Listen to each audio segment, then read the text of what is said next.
और फवाद चौधरी साहब और मुख्तलिफ लोग ये कह रहे हैं कि तहरीक-ए-इंसाफ के सोशल मीडिया जो वॉरियर्स हैं उनकी वजह से खान साहब की जो हैं वो मुश्किलात अगर कम होने लगती हैं तो फिर दोबारा बढ़ने लगती हैं।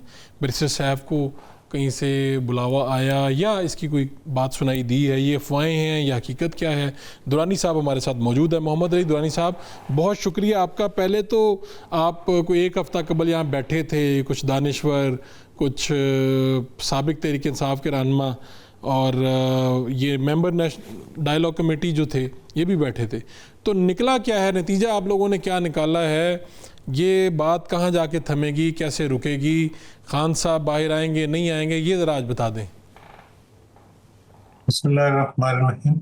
असल में हकीकत यह है कि इस वक्त मुल्क में दो चीजें मौजूद नहीं है। एक तो अपोजिशन मौजूद नहीं है और दूसरा डी जो हुकूमत भी मौजूद नहीं है। हुकूमत भी डी फैक्टो है और अपोजिशन भी डी फैक्टो है। इसका रिजल्ट ये है कि अवाम रुल गए हैं। आप देख लें पेट्रोल में क्या हो रहा है और सब चीजों में क्या हो रहा है। मतलब ये है कि एक मुल्क में एक मुआशी दहशत गर्दी हो रही है मुल्क के अवाम के, और दूसरी तरफ जो है वो फितनतुल हिंद की तरफ से जो है दूसरी दहशत गर्दी जारी है।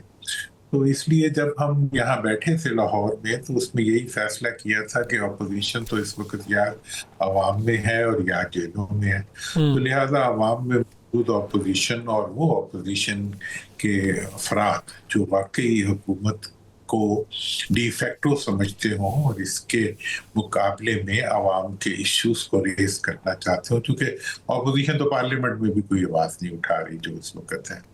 तो इसके लिए एक ऐसा मजबूत बनाया जाए लाहे अमल।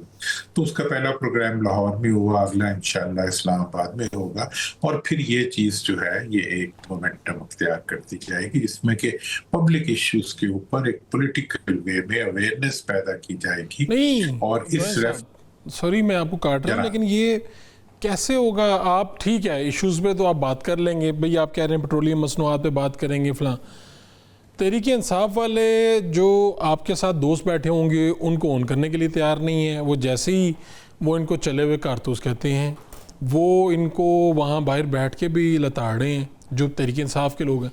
तो सपोर्ट किसकी हासिल होगी, या फिर अब जो आप कह रहे हैं पब्लिक सपोर्ट से आप लोग आगे बढ़ेंगे? जो इस वक्त पार्लियामेंट में बैठे हुए हमारे पीटीआई के दोस्त हैं, देखिए इस वक्त अपोजिशन लीडर है ना, हमारे दोस्त हैं बहुत, लेकिन ये वो हैं जिन्होंने अब इमरान खान की हुकूमत को खत्म करने में पीडीएम के साथ मिलकर भरपूर रोल प्ले किया।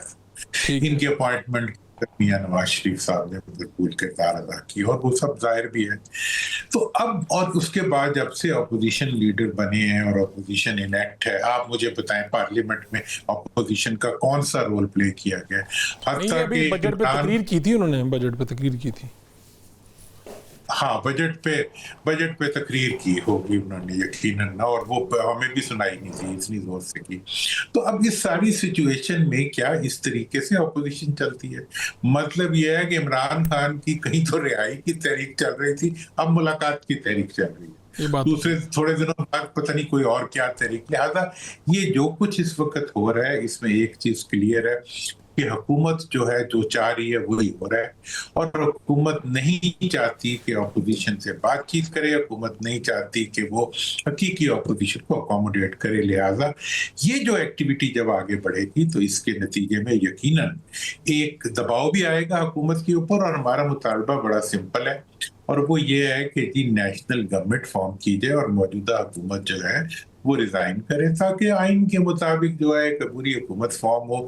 जो मुल्क के अंदर बल्दियाती का इश्यू है इस वक्त, भाई बल्दियाती इदारों के बगैर तो जमहूरियत का कोई कॉन्सेप्ट ही नहीं है। इस वक्त एनएफसी अवार्ड है, एनएफसी अवार्ड सूबे के अवाम का हिस्सा होता है, ये तो सूबे के हुक्मरानों का हिस्सा बन चुका है, उनके अल्ले चलनों का हिस्सा बन चुका है। तो मतलब ये है कि इस वक्त ऊँट रे ऊँट तेरी कौन सी गलती थी। तो लिहाजा ये जो एक मतलब हाइब्रिड हुकूमत है, तो हम कहते हैं फिर इसके मुकाबले में एक हाइब्रिड अपोजिशन भी होनी चाहिए जिसको वो तहफ़्फ़ुज़ात हासिल हो जो हुकूमत को हासिल है। तो उससे फिर पता चल जाएगा कि कौन ताकतवर है और कौन कमजोर। तो ये खान साहब की कोई मुश्किलात कम हो सकती हैं, नहीं हो सकती? कोई बातें चल रही हैं अंदर, कुछ है या बस अभी ठंड प्रोग्राम ही है? देखें जी, जब इस वक्त जो पीटीआई की लीडरशिप है वो तो मुझे इंटरेस्टेड नजर नहीं आती है।